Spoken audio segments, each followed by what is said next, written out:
Why are you in my country? Yeah, why are you in America? You need, I don't like you guys here. हाल ही में Indians की disrespect दुनिया भर में बढ़ती जा रही है। इसकी वजह रेसिज्म नहीं है, इसकी वजह यह भी नहीं है कि फॉरेनर्स हमें हेट करते हैं, बट इसकी वजह है चंद लोगों का ऐसा बिहेवियर जो यहाँ से बाहर जाकर ट्रैवल करते हैं। उनके बिहेवियर की वजह से लोगों ने यह कहना शुरू कर दिया है कि सारे इंडियंस खराब ही होते हैं, they behave badly, poor civic sense होता है।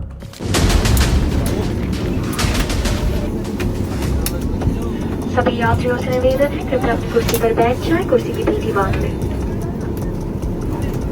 तो इस फजीयत के नमूने ना हमें हर जगह देखने मिल जाते हैं, चाहे वो फ्लाइट्स हो, होटल्स हो या टूरिस्ट स्पॉट हो, जहाँ पे हमारा कोई देसी कुछ गंदगी करते हुए, चिल्लाते हुए, लाइन तोड़ते हुए ऐसे हमें दिख जाएंगे। ऐसा एक न एक वीडियो हर हफ्ते वायरल हो रहा है। मैं आपको इस बात की गहराई को समझाने के लिए ना कुछ वीडियोस आपको दिखाना चाहता हूँ। आप इन वीडियोस को देखिए, फिर बात करते हैं। लोग बुर्ज खलीफा में जाके डांस कर रहे हैं, इतना सुंदर एयरपोर्ट है, वहां जाके भी भाई साहब पीक मार दी, सड़कों पे नहा रहे हैं, पब्लिकली पूप कर रहे हैं।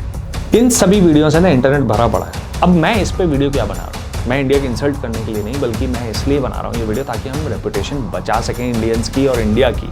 इस तरह के वीडियो के वायरल होने से एक चीज हो रही है, दुनिया ने ये कहना शुरू कर दिया है कि इंडियंस ऐसे ही बिहेव करते हैं, यानी कि हम नेचुरली और इनहेरेंटली हमारा जो सिविक सेंस है वो बहुत ही खराब है। We are really bad people, like that's how we been labelled. देखो, आप एक हिंदुस्तानी हो, मैं एक हिंदुस्तानी हूं, हम दोनों अपने देश से प्यार करते हैं। अब हमको ये बात समझनी होगी कि ये जो ग्लोबल हमारी इमेज की जो धज्जियां उड़ाई जा रही हैं, हम इसको कैसे, सिर्फ इकोनॉमी ग्रो करना, टेक्नोलॉजी में आगे रहना, इन सब से काम नहीं चलेगा, हमें अपने बिहेवियर पे भी काम करना पड़ेगा। आज हम एक एक पॉइंट से समझने की कोशिश करेंगे कि इसके पीछे क्या है। देखो, सबसे पहले 3 प्रमुख बातें हैं जो इस वीडियो में हम बात करने वाले हैं। कि पहली चीज है कि ये पुअर सिविक सेंस के पीछे की साइकोलॉजी क्या है। इंडियंस का पुअर सेंस, क्या वाकई में इंडियंस का सिविक सेंस बहुत पुअर होता है, और अगर है तो उसके पीछे की साइकोलॉजी क्या है। दूसरा चीज है कि कैसे हम ये जो ग्लोबल एम्बैरेसमेंट बन गए हैं, क्यों बन गए हैं हम ग्लोबल एम्बैरेसमेंट, आजकल हर कोई हमको कॉल आउट कर रहा है कि इंडियंस ऐसे ही होते हैं, व्हाई इज इट हैपनिंग। और तीसरा है कि मैं और आप जैसे आम लोग क्या कर सकते हैं इस चीज के बारे में। तो चलिए सबसे पहले पॉइंट की बात करते हैं, वो है what is the psychology behind poor civic sense. Number 1, तो ज़्यादातर लोगों को लग सकता है कि जो कम पढ़े लिखे लोग हैं या अनपढ़ लोग हैं वो ज़्यादा ऐसी गलतियां करते हैं, या कह लीजिए उनकी बिहेवियर में ये चीज़ ज़्यादा होती है कि जहाँ पे वो रूल्स को ब्रेक कर रहे हैं या गंदगी कर रहे हैं। लेकिन इसके पीछे असली वजह एटीट्यूड है, इसके पीछे असली वजह माइंडसेट है जो कुछ लोगों का होता है, और वही चीज़ निकल के आती है इस पुअर सिविक सेंस के केस में। तो उस माइंडसेट को क्या फ्यूल करता है। देखो, सबसे पहली चीज़ ये समझो कि हम लोग ना कहीं ये मान गए हैं कि ये ऐसे ही होता है। सिस्टम जो है ना, हम बचपन से देखते आ रहे हैं ब्रोकन सिस्टम्स को। हमने ये देखा है कि कोई नियम अगर फॉलो नहीं भी होता है तो कोई बात नहीं है, आप बाइक पे अगर हेलमेट चला के जा रहे हो तो ठीक है, कहीं भी कचरा फेंक दिया, इट्स ओके टू लिटर, और ये सब चीज़ें। तो हमें ये लगता है कि यार हम अगर अकेले फॉलो कर भी लेंगे तो उससे हो क्या जाएगा। और यही एक रीज़न है कि हम ज़्यादातर टाइम ना रूल्स को तोड़ते वक्त हमें एहसास भी नहीं होता कि हम रूल्स तोड़ रहे हैं, या फिर हम जो है ना कि किसी तरीके से सिविक सेंस की अपने देश में, अपने घर में, अपने मोहल्ले में, अपने शहर में धज्जियां उड़ा रहे हैं। दूसरी प्रॉब्लम है स्कैरसिटी का माइंडसेट। स्कैरसिटी का माइंडसेट कुछ ऐसा है कि आप लाइन में लगे हो और आपको लग रहा है कि यार अगर मेरा नंबर नहीं आया तो शायद मैं चूक जाऊंगा, मैं अगर जल्दी नहीं करूंगा तो शायद सीट नहीं मिलेगी। इस चीज़ की वजह से कि अगर मैं नहीं लूंगा या फिर मेरे को ये नहीं मिलेगा तो कोई और मेरी जगह ले लेगा या किसी और का फायदा हो जाएगा, इस चीज़ में हम सब के सब जल्दी में मचे हुए, लाइंस जंप कर रहे हैं, ट्रैफिक में रॉन्ग साइड से गाड़ी लेके जा रहे हैं, हम दूसरे की लाइन कट कर रहे हैं, बहुत कुछ ऐसा कर रहे हैं, और पब्लिकली हम बहुत लड़ रहे हैं सिर्फ इसलिए क्योंकि ये मुझे चाहिए, सबको नहीं मिल पाएगा, ऐसा हमने कहीं ना कहीं मान लिया, और कई सिचुएशंस में ऐसा देखने भी। तीसरा है अथॉरिटी का फियर तो है, रिस्पेक्ट नहीं है। देखो, हम रूल्स तब फॉलो करते हैं जब आसपास या तो पुलिस वाला हो या फिर कोई बहुत बड़ा फाइन हो। आप नोटिस करो कितने लोग हैं, सबको पता है कि घर से निकलते वक्त हेलमेट पहनना चाहिए, नहीं पहनते, लेकिन जैसे ही रेड लाइट आती है, मैंने बहुत लोगों को देखा है कि बगल में हेलमेट रख के चलेंगे या गाड़ी में टंगा होगा लेकिन लगाएंगे नहीं उसको, अनलेस वो देखें कि कोई पुलिस वाला खड़ा हुआ है या कुछ ऐसा कि जहाँ पे उसे फाइन हो सकता है। तो हम अथॉरिटी से डर रहे हैं, उसकी रिस्पेक्ट नहीं कर रहे हैं। हम रूल्स को सिर्फ तभी फॉलो कर रहे हैं कि जब कोई हमें मजबूर करे, हम खुद से नहीं करना चाहते। और विदेशों में लोग रिस्पेक्ट की वजह से रूल फॉलो करते हैं, यहीं से ना एक बहुत बड़ा डिफरेंस शुरू होता है। और चौथी बड़ी प्रॉब्लम है कि कोई सोशल फीडबैक नहीं है। देखिए, कोई एक दूसरे को करेक्ट नहीं कर रहा, कोई किसी को ये नहीं कह रहा कि देखो तुमने ये चीज गलत कर दी। अच्छा, इसमें कई बार ये होता है कि जो ऑफेंडर है ना, उसको पता नहीं चलता है कि वो क्या सही कर रहा है, क्या गलत कर रहा है। वो तो अपना काम कर रहा है, वो मतलब मैं तो अपना काम कर रहा हूँ। हर आदमी को अपने से मतलब है। बट इसमें एक फ्लिप साइड ये भी है कि कई बार ऐसा देखा गया है कि अगर आप किसी को रोकते हो, टोकते हो ना, तो वो सिचुएशन बहुत एस्केलेट होकर अग्रेसिव हो जाता है। आप किसी को अगर बताने लग जाओ कि ये तुमने गलत किया, तुम ऐसे नहीं कर रहे, तो लोग लड़ने पर उतारू हो जाते हैं। एक अलग किस्म का फ्रस्ट्रेशन है जो आपको लड़ाइयों में दिखाई देने लग जाता है। लोग बहुत चिल्लाते हैं, एक दूसरे को गाली गलौज करना, ये सब इस तरह के सीन बहुत आम देखने मिलते हैं हमें, खासकर ऐसी जगहों पे जहां पे वाकई में सिचुएशन थोड़ी सी टाइट है। टाइट इन द सेंस कि बहुत भीड़ है या फिर कुछ चीज़ें बहुत एक्चुअली कम है। हर आदमी रेस में लगा हुआ है। अब समझने वाली बात है कि विदेशों में ऐसा क्या हो रहा है कि बहुत ज़्यादा चीज़ें नोटिस हो रही हैं। देखिए, पहली चीज़ ये है कि विदेशों में, स्पेशली वेस्टर्न कंट्रीज़ में या कहीं भी, सिस्टम स्मूथ है। वहाँ पे ना लोगों को आदत भी है रूल्स को फॉलो करने की। जनरली लोग रूल ब्रेक नहीं करते। तो अगर उनमें से कोई एक आदमी है जो थोड़ा सा भी कुछ अलग कर देता है, वो बहुत स्टैंड आउट होता है। मैं आपको अपना पर्सनल एग्जाम्पल देता हूँ। आई वॉज ट्रैवलिंग भूटान, और भूटान में मैं अपनी bike, it was a bike tour जो मैंने ऑल इंडिया टूर किया, उसके दौरान की बात है। तो मुझे ना इमिग्रेशन ऑफिस में जाना था। इमिग्रेशन ऑफिस मेरे लेफ्ट में था, वो नो ओवरटेकिंग जोन था। मैं अपनी बाइक लेके चल रहा था और सडनली मैंने देखा कि वो गेट आ गया है। मैं मेन लाइन से ड्रिफ्ट होता हुआ बहुत आराम से थोड़ा आगे चला, और मैंने ये रियलाइज़ नहीं किया कि ये गाड़ी जो मेरे आगे चल रही थी, वो मेरे पीछे हो गई और मैं सडनली लेफ्ट लेके उस गेट में घुस गया। इमीडिएटली वहां पे एक ट्रैफिक वाला आया और उसने मुझे कहा कि ये नो ओवरटेकिंग जोन है, आपने ओवरटेक कैसे किया। पहले तो मुझे समझ नहीं आया कि एग्जैक्टली ओवरटेक मैंने किया कैसे, क्योंकि मैं तो साइड से निकल रहा था। कई बार चीजें इतनी आसान होने के बावजूद भी, मतलब मैं उनकी पकड़ में क्यों आया, उसकी बहुत बड़ी रीजन है कि everybody was following rule and I was not. Unknowingly I overtook the main line, जिसकी वजह से ये चीज हुई। देखो, इस एग्जाम्पल से मैं सिर्फ जो पॉइंट आउट करने की कोशिश कर रहा हूं वो ये है कि वहां पे इतना स्मूथ और इतना लोगों में इस चीज के प्रति जागरूक हैं, अवेयर हैं, कि अगर कोई थोड़ा भी इधर उधर जाता है ना, तो वो बहुत स्टैंड आउट होता है। और यही हो रहा है हमारे उन लोगों के साथ में जो जाके वहां पे कुछ अलग किस्म का बिहेवियर करने की कोशिश करते हैं, और उसका फिर एक वायरल वीडियो आपके पास आता है जहां पे बहुत सारा एम्बैरेसमेंट उन लोगों को भी होता है जो वहां रह रहे हैं, जो एनआरआईज हैं, जो सालों की मेहनत से वहां पहुंचे हैं, इतना अच्छा काम कर रहे हैं, अपने काम के लिए उनकी रिस्पेक्ट होती है, नाम कमाया है, देश में इज्जत है, सब चीजें, लेकिन चंद लोगों के ऐसे बिहेवियर की वजह से वो निकल के बाहर आती है।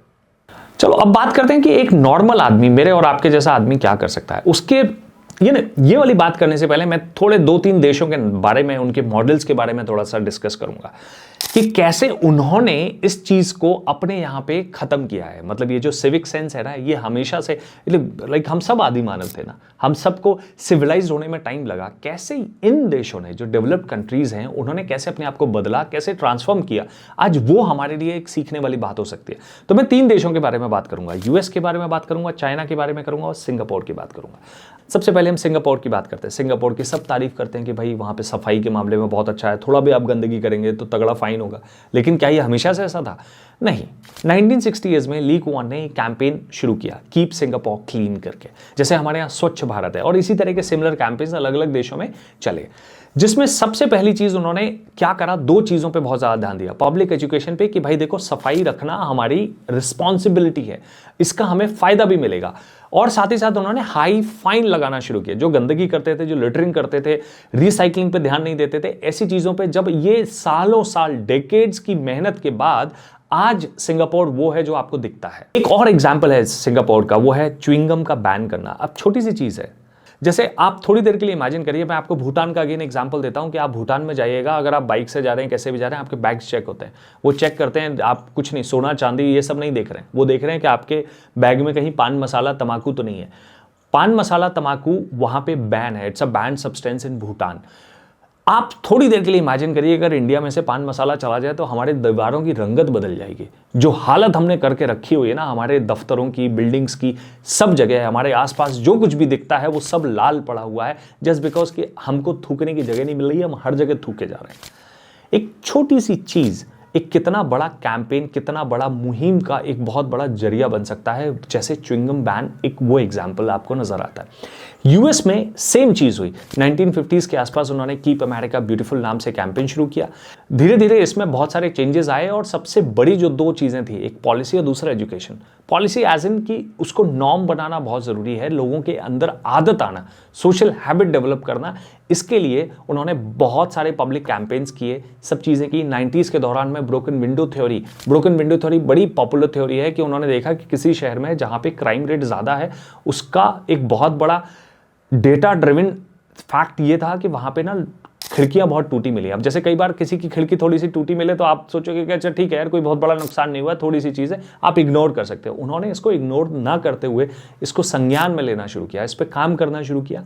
तब जाके उन्हें ये रियलाइज हुआ, जब हम छोटी छोटी चीज़ें इग्नोर करना शुरू कर देते हैं ना, तो बड़े बड़े क्राइम करने वाले लोग भी एनकरेज होते हैं।